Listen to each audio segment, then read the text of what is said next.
Assalamualaikum warahmatullahi wabarakatuh. Selamat sore semuanya. Terima kasih juga untuk Berdikari Online yang juga mengundang Koalisi Perempuan ya. Saya tadi mulai dari Prof. Burhanuddin sampai dengan kawan-kawan sebenarnya juga hampir sama ya, mendorong bagaimana supaya tadi saya sangat sepakat sekali bahwa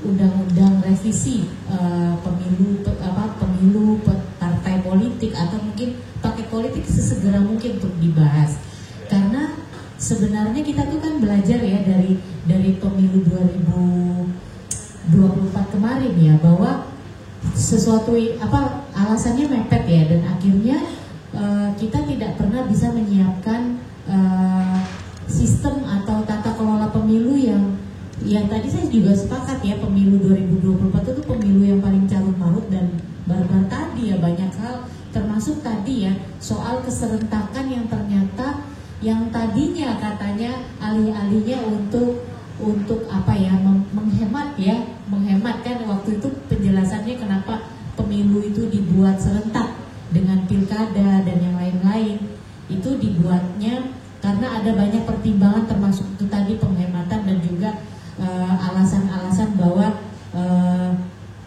mekanisme atau tata kelola pemerintahan sampai dengan tingkat daerah itu bisa disegerakan. Tetapi faktanya justru memang banyak evaluasi dari pemilu-pemilu yang lalu itu tidak pernah selesai dan tidak dibereskan di dalam pemilu 2024. Salah satunya kalau kita bicara soal keterwakilan perempuan 30% ya. Ini katanya naik memang 22,7 ya. Ini masih belum karena kan masih ada berproses PSU itu bisa jadi juga berkurang ya. Dan kalau juga kita bicarakan 22,7% atau ada beberapa macam-macam ya, ada yang 22,7, ada yang 22,9. Artinya sebenarnya sejak pemilu 2004 di mana kuota 30% itu ditetapkan di dalam undang-undang sebagai kewajiban yang harus dipenuhi di dalam partai politik sendiri, dan juga hasil dari pemilu itu nggak pernah tercapai. Kita sudah 4 kali pemilu nih, 30% jalan jalannya sangat lambat sekali ya. Sementara negara-negara lain nih, kalau kita bicara soal keterwakilan perempuan, nggak usah jauh-jauh ya, Timor Leste itu kan dia merdeka dari Indonesia itu tahun 99 ya, 97 ya, seperti itu. Mereka sudah mencapai hampir 50% ya, 48% itu keterwakilan perempuan dengan mekanisme reverse seat ya, seperti itu, yang itu juga digunakan agar perempuan bisa duduk sesuai dengan sesuai dengan kuota yang ditetapkan di dalam undang-undang. Meskipun memang kita tidak bisa menyamaratakan kompleksitas ya Indonesia dengan Timor Leste, tetapi ada banyak juga misalnya kayak kalau kita mencontoh negara-negara ASEAN ya, seperti Thailand, lalu juga Vietnam, yang itu juga punya punya konsistensi terhadap bukan hanya keterwakilan perempuan, tapi tadi yang juga disebut oleh Prof. Burhanuddin ya, bahwa ini juga bicara soal kelompok-kelompok minoritas yang harus terwakili di dalam parlemen.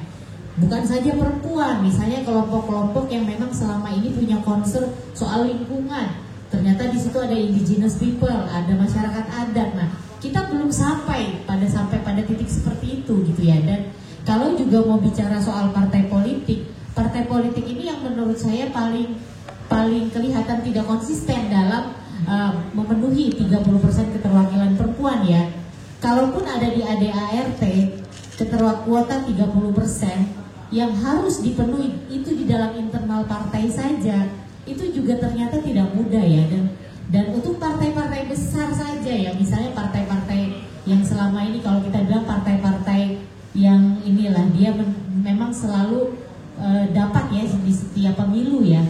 Kita lihat saja sebenarnya berapa persentase perempuan-perempuan yang duduk misalnya ketua ranting, cabang sampai DPP ya, atau partai-partai yang serius mengkapasitasi departemen gender di dalam partainya, itu kecil sekali gitu ya.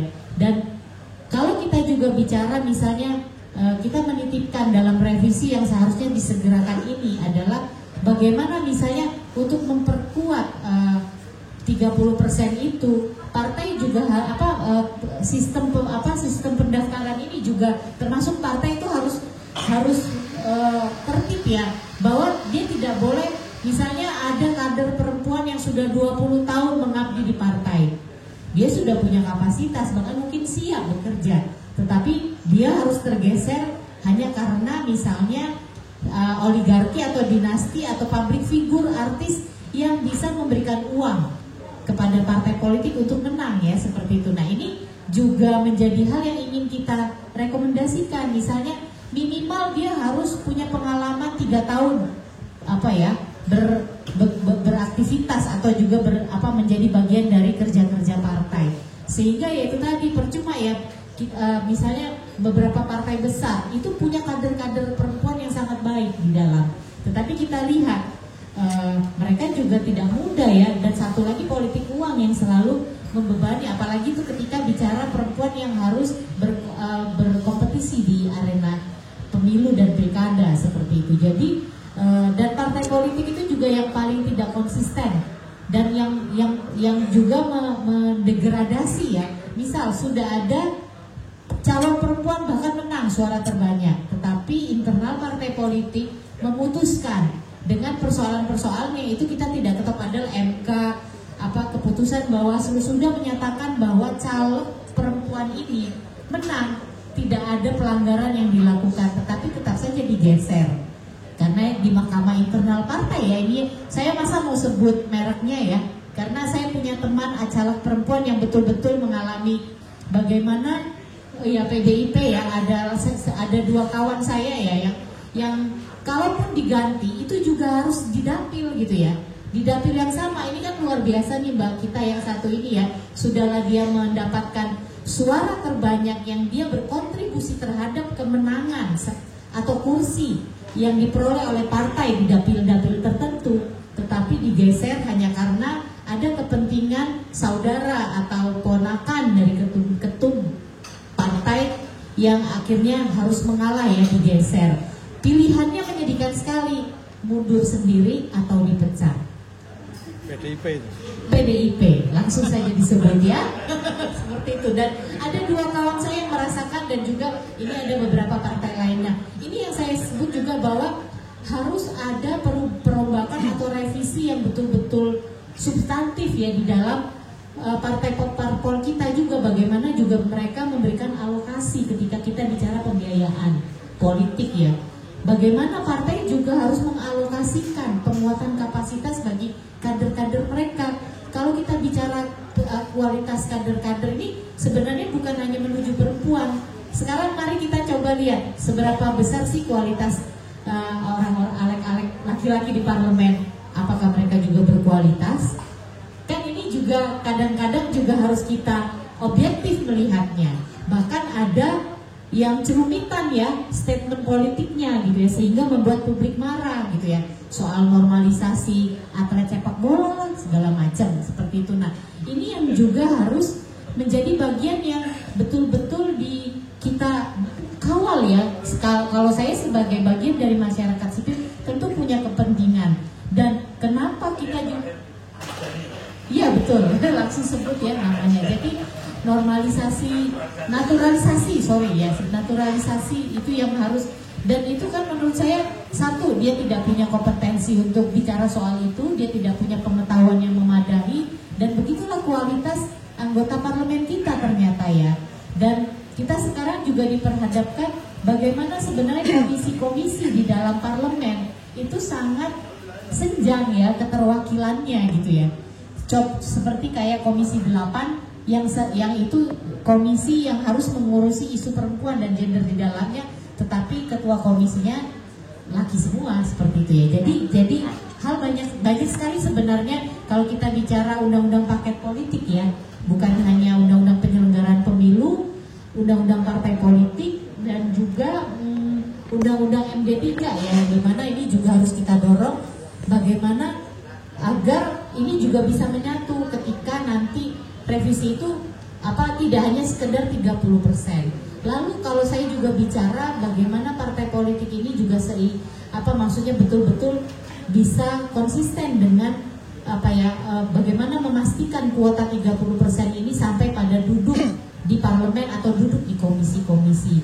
Karena ini juga menjadi persoalan ya, ketika ADART dari partai politik ini juga tidak terlalu mengikat. Konsepnya sungguh besar, tetapi tidak turun sampai pada kualitas teknisnya. Alasannya sulit mencari perempuan, padahal sebenarnya partai politik juga yang menyetujui Komisi 2 ketika PKPU nomor 10 tahun 2023 khususnya pasal 8 yang membuat perubahan aturan pembulatan ke bawah sehingga ada 267 dapil yang tidak memenuhi keterwakilan perempuan 30% pada saat pemilu kemarin. Nah, ini partai politik juga yang mendukung, alasannya beban lah, padahal mereka punya kader-kader yang siap kerja gitu ya.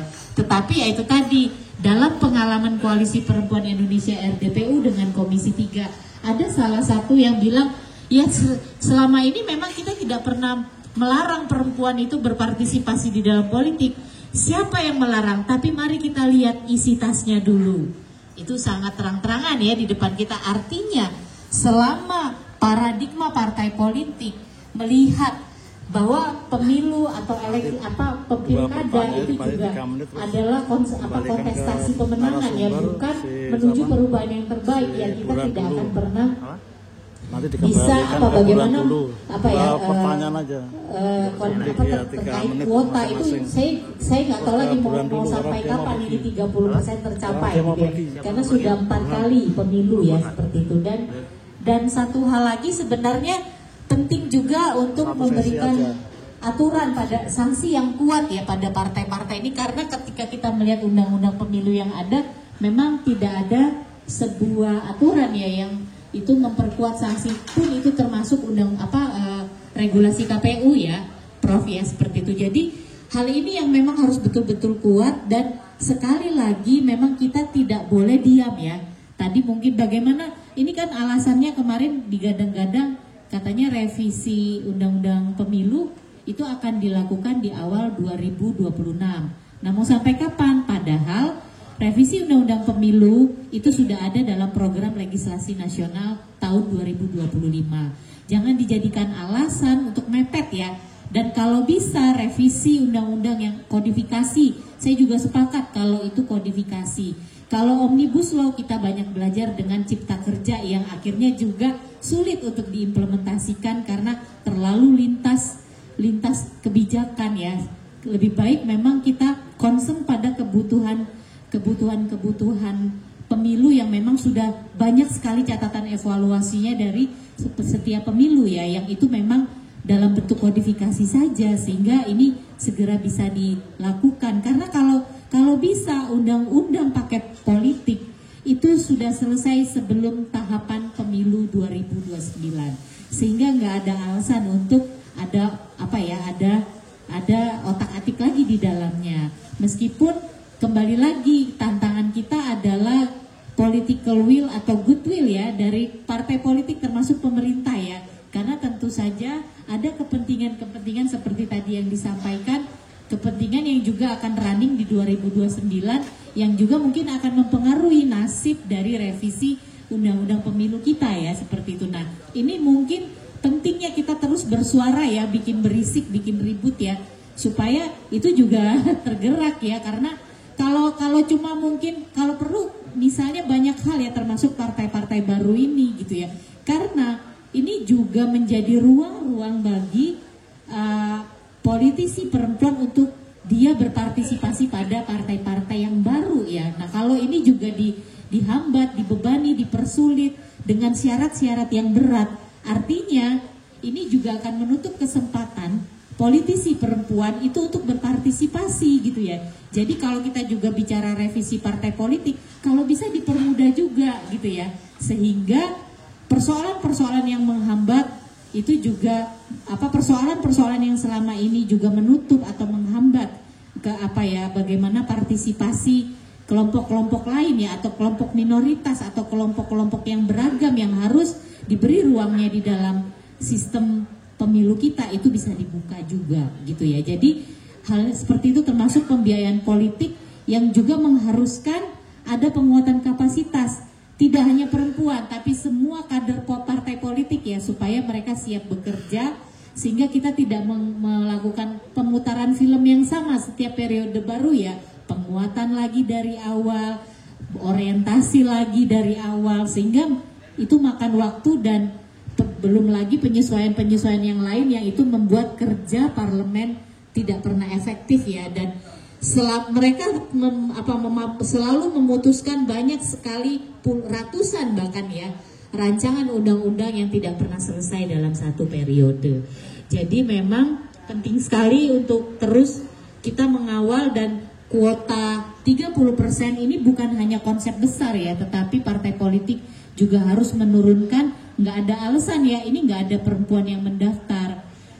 Jangan terlalu mepet cari perempuan ketika 1 tahun sebelum mendaftarkan sebagai peserta pemilu yang nggak dapat, atau mulai melihat kader-kader perempuan yang sebenarnya itu berkapasitas, potensial untuk menang ya, atau memberikan kontribusi pemenangan bagi partai.